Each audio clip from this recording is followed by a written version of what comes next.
I'm Paul Roberts, editor at threatpost.com and a security evangelist at Kaspersky Lab. I'm here with David M., who's a senior security researcher at Kaspersky for the latest edition of Lab Matters.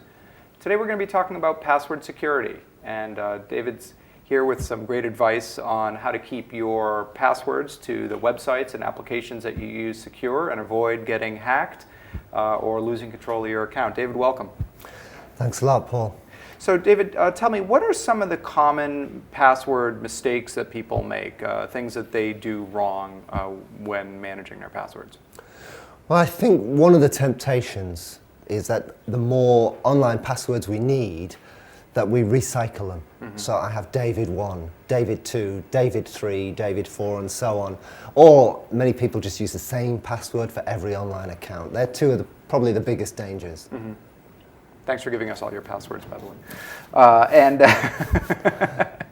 How do you, so people have a lot of websites and applications that they're trying to manage access to. It's easy to get confused. So instead of doing David 1, 2, 3, 4, what should they do? Well, first of all, people need to realize that actually passwords are the key to your online identity. Yeah, right. So the last thing you want to do is have the same key to every sort of piece of treasure you've got on the internet. Mm-hmm. So what people really need to do is to think of ways in which they can come up with passwords that are unique to each online account. Facebook, the bank, mm-hmm. Amazon, eBay, whatever it is they're logging into, have a unique password. Because it sounds a lot easier than it actually is. You know, the danger that security professionals like us will say to people, use passwords sensibly, be careful, but really it needs a bit more advice about how do people be careful online with passwords. Okay, and unique, you don't mean just pick a word that no one's ever used before, because that probably isn't going to work. What do you mean by unique? Well, first of all, go for something that's not in the dictionary. Okay. There are things out there which hackers use called dictionary attacks. And these are programs which will cycle through dictionaries looking for normal words that can be found in any dictionary. And they will try and use those speculatively to get into your account. Mm-hmm. So first of all, don't use real words. Mm-hmm. I guess the second piece of advice I would give is try not to use something that is obviously associated with you. Mm-hmm. So it might be, for example, that in a social network, you are disclosing some information about who you are, what your interests and hobbies are. Try not to use something that's obviously associated with you, that somebody could find out about you from some obvious online channel. Your partner's name or your children's name. Exactly, or you know, something to do with one of your hobbies or mm-hmm. something to do with a pet. Mm-hmm. Absolutely. So pick something that is not obvious in a dictionary, something that's not disclosed in some obvious way online about you. And I guess the third thing I would say is mix it up a little. Don't just go for letters and numbers. Mm-hmm. Don't just go for letters and numbers, go for some non-alphanumeric mm-hmm. character like a semicolon or a full stop, or you know, an exclamation mark, something like that, and mix the three up, jumble it up. Okay, so if you're mixing up and jumbling up words, how do you remember them without writing them down? That is real difficult. I mean, it may be that people have 20, 30, even 40 online accounts. Mm-hmm. And you know, clearly you're not going to be able to easily remember 40 passwords. So one great tip really is to come up with some formula for creating the password in the first place. Mm-hmm. And then you sort of reverse engineer that password every time, that formula every time you need to put it into the system. I'll give you an example of what I mean. If I'm logging into Amazon, maybe I could start with Amazon as the beginning of my formula. And I have a sort of 4-step process which says, okay, take the first character, in this case an A, and move it to the end. The second step may be put a full stop after the third character. The third step may be capitalize the fifth character. And the fifth step then says, well, take another of the characters and move its position in that string. So what you end up with from the starting point of Amazon, the resource you're logging into, you've scrambled it up using an easy to remember 4-step formula.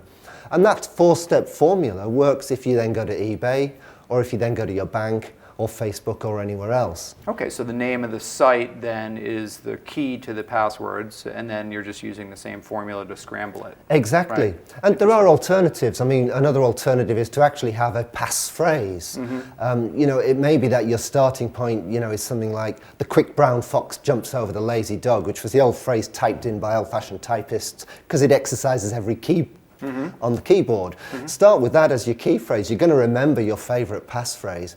And then your 4-step formula messes with that passphrase. Okay. And so you end up there with a unique way of scrambling up that password. Okay. I know also that sometimes people have strong passwords, but they can lose access to their account or have that account taken over by a hacker through other means, one of which is those question and answer features that websites use if you forget your password. Those can be a tool that hackers use to take control of the account. Can you talk about how that would work? Yeah, I mean, they can be. I mean, the danger, people that are designing passwords on sites know that people can forget them. So there's normally some sort of challenge question, yes, where you were born, who your first teacher was, that kind of thing.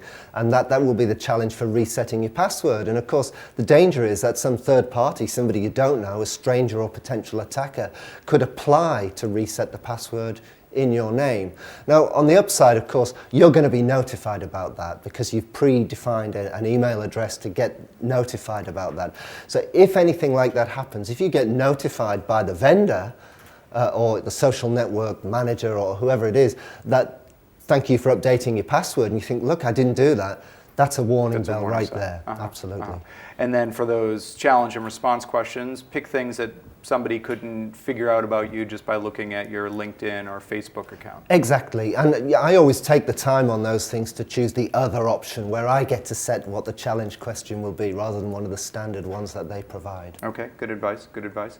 And password managers, there are all kinds. Kaspersky Lab has one with its antivirus software. There are free versions of it. There are online password managers. What's your thought on those? Anything really that helps people deviate from the obvious thing of the same password or an easily recycled password has got to be a good thing.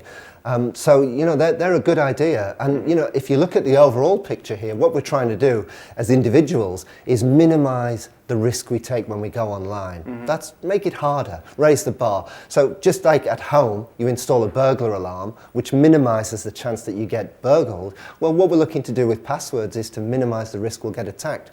If some application will produce a unique password for you and store that information, so much the better, because you can then use hard to guess passwords. Okay, and writing passwords down, most people, we often are warned against that, but you think not necessarily always a bad thing. Yeah, I do. I think, if you look in the enterprise, in the business world, there's always the risk that somebody else, possibly somebody who's visiting the company, might look over your shoulder at a password written down on a post-it note. So that's not a good idea.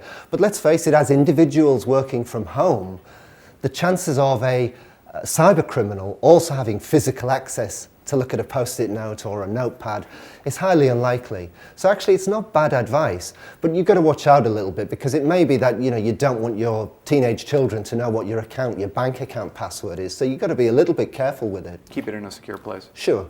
Great. David, thank you so much for coming into Lab Matters and talking with us about password security. Thanks, Paul. And thank you for joining us. You can check out more episodes of Lab Matters online on YouTube at youtube.com/securelist, SECURELIST. Thanks for joining us.